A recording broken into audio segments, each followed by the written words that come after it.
लक्ष्मीच्या पावलांनी मालिकेच्या आजच्या भागामध्ये पाहायला मिळालं, सोहम खूप अपसेट असतो. रूममध्ये एका चेअरवरती तो शांतपणे बसलेला असतो.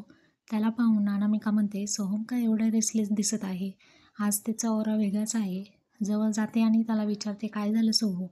सोहमकडून काढून घेण्याचा प्रयत्न करते. सोहम म्हणतो, अगं जी डील मला मिळाली होती ना, त्यांनी पुढे मला मेसेजच केला नाही. कसं काम करायचं काय आहे? त्यावरती अनामिकाला खूप आनंद होता आणि ती म्हणते, अरे सोहू, बरं झालं त्यांनी तुला पुढे मेसेज केला नाही, कारण तू काम पूर्ण करू शकला असतंस का त्यांचं? कारण त्यांनी तुझ्या बोलण्यावरूनच ओळखलं असेल, शळपट्यासारखा तू बोलतो. अरे अशा माणसांना लगेच कळतं कोण कसं आहे ते. इतक्यात सोहमच्या फोनवरती मेसेज येतो आणि तो मेसेज असतो पुढील काम कसं करायचं याबद्दल. सोहमला खूप आनंद होतो आणि सोहम म्हणतो, अगं अनामिका बघ, आत्ताच मला मेसेज आलेला आहे. अनामिका मुद्दाम असं दाखवते की मलाही खूप आनंद झालेला आहे.